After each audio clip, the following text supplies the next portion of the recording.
నువ్వు కడప ఎంపీగా పోటీ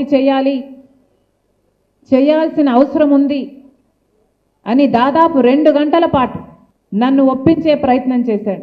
నేను ఎన్నిసార్లు వద్దులే చిన్నానా అని ఎన్నిసార్లు చెప్పినా వయసులో పెద్దవాడయ్యుండి ఎంతో ఓపికగా నాతో అదే పనిగా కూర్చొని 2 గంటల పాటు ఒకటే అంశం, నువ్వు పోటీ చేయాలమ్మా అని, కడప ఎంపీకి నువ్వు పోటీ చేయాల్సిన అవసరం ఉంది అని.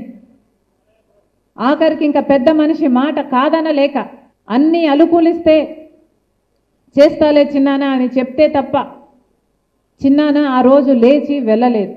అదే నేను చిన్నానను ఆఖరిగా చూసింది. ఈ రోజుకి చిన్నాన చనిపోయి 5 సంవత్సరాలు గడిచిపోయింది. ఆ రోజు చిన్నాన చావు నమ్మలేని నిజం.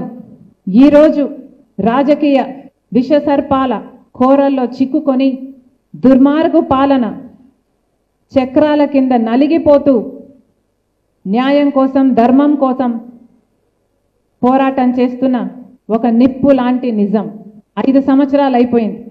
ఆలోచన చేయండి, 1 కాదు 2 కాదు.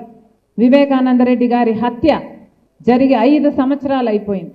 క్రూరాతి క్రూరంగా ఆయన ఒంటి మీద ఎన్ని గొడ్డలు వేట్లున్నాయో ఆయన ఒంటి మీద రుజువులు ఉన్నాయి. ఘోరంగా నరికి చంపడం జరిగింది. సమాజంలో పెద్ద మనిషి, సమాజంలో మంచి మనిషి డాక్టర్ వైఎస్ రాజశేఖర్ రెడ్డి గారి ఎంతగానో ప్రేమించిన తమ్ముడు, అలాంటి ఆయన విషయంలోనే 5 సంవత్సరాలు గడిచినా కూడా న్యాయం జరగలేదు. హత్య చేసిన వాళ్లకు శిక్ష పడలేదు. ఇక అంతటి మనిషికి కూడా న్యాయం జరగకపోతే, హంతకులకు శిక్ష పడకపోతే ఇక సమాజంలో సామాన్యుల పరిస్థితి ఏమిటి?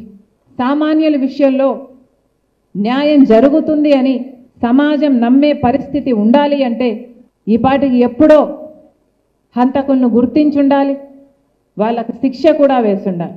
కానీ 5 సంవత్సరాలు గడిచినా కూడా ఈ రోజు వరకు కూడా హంతకులకు శిక్ష పడనే లేదు. హత్య జరిగిన రోజున మాకు చెప్పిన విషయం, చిన్నాన హార్ట్ అటాక్తో చనిపోయాడు అని. తీరా మేము ఇంట్లోంచి బయలుదేరేంత వరకు కూడా ఇది హార్ట్ అటాక్తో చనిపోలేదు, హత్య జరిగింది అన్న విషయం మాకు తెలియదు. వచ్చి చూసిన తర్వాత కానీ ఇంత ఘోరంగా చిన్నానను హత్య చేశారు అన్న విషయం మాకు తెలియదు.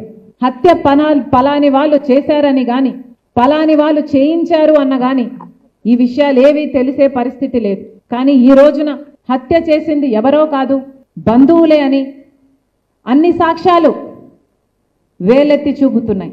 గూగుల్ మ్యాప్స్ అయితేనేమి, కాల్ రికార్డ్స్ అయితేనేమి, వాంగ్మూలాలు అయితేనేమి, హత్య చేసిన వాళ్ళు వీళ్ళు అని వేలెత్తి చూపుతున్నా ఈ రోజు వరకు కూడా హత్య చేసిన వాళ్లకు, హత్య చేయించిన వాళ్లకు శిక్ష పడలేదు, కేసుకు కొలికి రాలేదు, కేసు అసలు ముందడుగు వేయలేదు.